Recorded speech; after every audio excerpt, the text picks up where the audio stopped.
Hello, I'm Maria Davidová. I'm Yannis Zavoleas. We will be presenting a paper called Post-Anthropocene.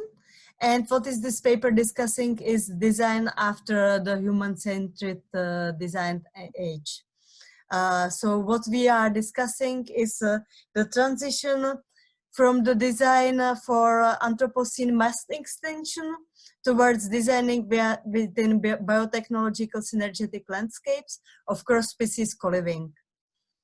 We are following non-hierarchical models of co-living, shared co-experience and contribution.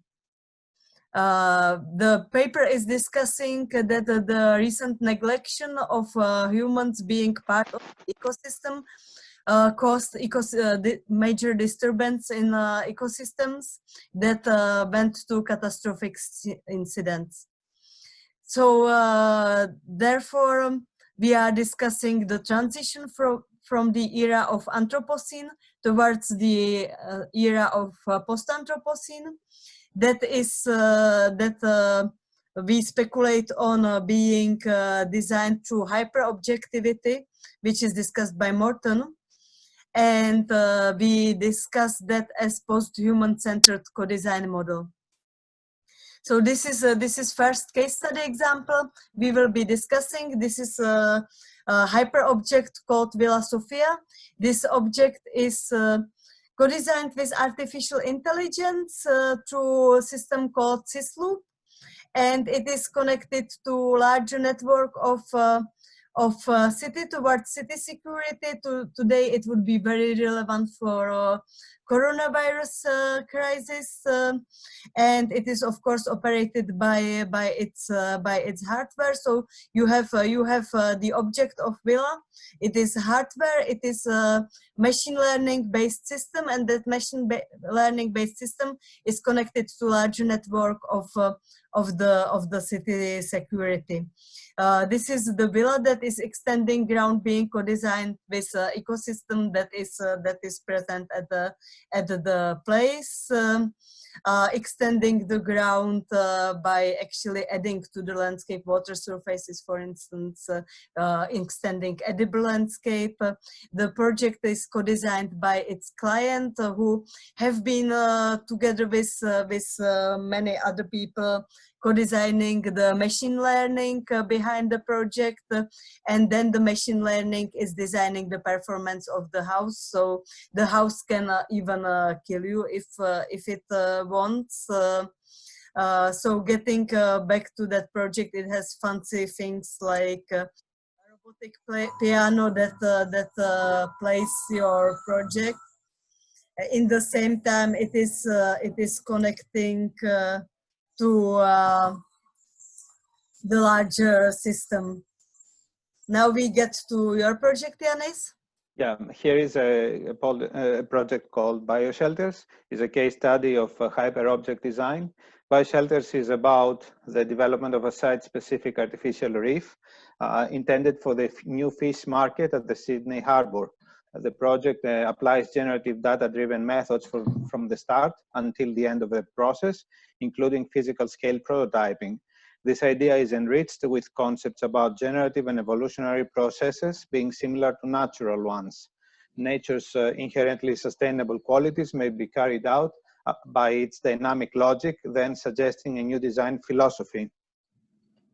Biology said data is broken to information about site properties, climate, water, and the shoreline in relation to habitat forming processes and formal typologies being compatible with the desired organisms. That information is included in a design script.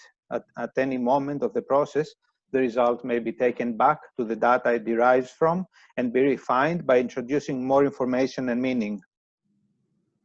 Site and typological data analysis may enter the script at any moment. At this stage, the different conditions caused by low, mid, and high tide are defined with regards to different shape typologies as continuous surfaces, crevices, grooved surfaces, pools, and overhangs. As the next step, an analysis of the coastline conditions around Bates Precinct was provided by the group of architects named 3XN to test how the script may be adapted to different locations. So here you see a couple of videos that show early data formations interacting with the site topology. As we get some rough formations that will be then translated into some solid form. So there is some typological features of these forms represented by these holes. And then we have been given from those scripts some early prototypes that, even though they're still unrefined, they demonstrate how the script produces design outputs that are able to interact with hard surfaces, also inclined terrains and steps, to produce site-specific outputs. At the next phase, some of these designs were refined, enlarged, and 3D printed to experiment with the level of complexity that can be reached, controlled, and materialized. Then a large-scale prototype model was built with plastic composite to show to potential partners and to attract funding. That model of about 40 to 90 centimeters took about 1 month to refine and another 1 month to digitally fabricate with CNC 3D printing processes. There were no standardized solutions, so at this stage, the process was costly and time-consuming. Next, the team sought different material options performed upon an enlarged piece. Plastic could not be a solution as it is not sustainable, so more natural materials were tested, such as clay and other composites. However, testing different materials was proven trickier than initially thought.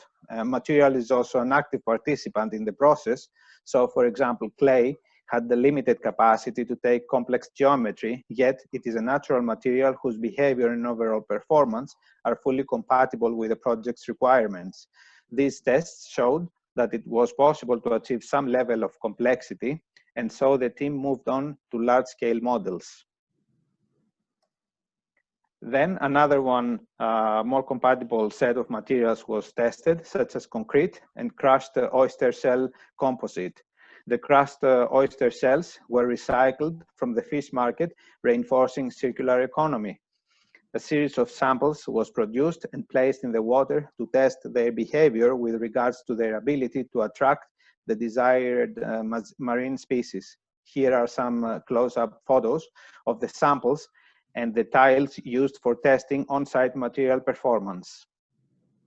At this stage, new prototypes are being designed to be installed on existing seawalls. These models are constructed in pieces, then attached together and supported by an underlying structure, also scripted to adjust to the model. Meanwhile, the concrete and crushed seashell composite has been used to fabricate one piece of the large-scale model in 1:1 scale. A cast with polyurethane has been produced to pour the composite in and then dried to have a first sample of the reef in physical size. Here is where we are at about this project. Overall, Bioshelters integrates a system of circular economy of the fish market, along with biological and geospatial data, into the design process. Design becomes a holistic process that brings together inputs of different kind by the produced scheme, with its own aesthetics as a robust response to the information it refers, as in a natural and computation-supported forming process. Now we are getting to another case study, which is corridor projects or several corridor projects. Those are ecosystemic interventions that are taking part in ecosystemic networks in the city. So through small objects like an insect hotel, you can generate quite a large output, because first of all, those objects are engaging with DIY. So we place QR codes that are leading to recipes for reproducing those concepts. So those interventions are generative. They engage with ecosystemic network, because being on biocorridors, you have an insect hotel who is in the same time fast food restaurants for bats and birds. In the same time, we are extending pollinators, plants, for feeding those insects. So it is interacting with a larger network than just being a simple object. That's why those interventions are hyper objective.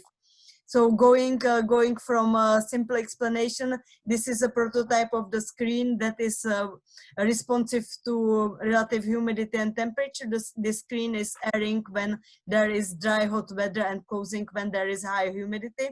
Growing algae on it supports this performance by water absorption of the algae. You can see here the difference in moisture content that grows on this insect hotel, for example, generating different microclimates for different species. That would be the chambers, different climatic chambers.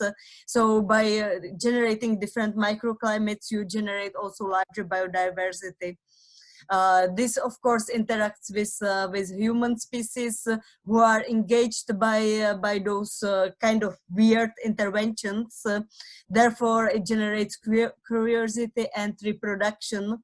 Also integrating, educating people, in the same time discussing how to do things, engaging them. Again, supporting the network-wise insect hotel is fast food restaurant for bats and birds. This is seed bombing to produce food for the insects, and then again those birds and bats obtain edible landscape. Again, teaching kids how to produce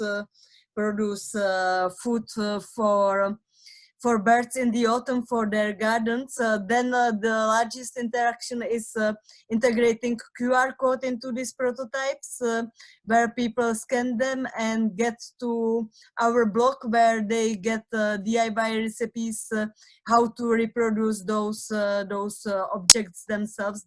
Therefore, they are hyper objective. So concluding, the biocomputational real-life and real-time co-design approaches include ecosystemic prototypical interventions, and most importantly, the hyper-objective relations.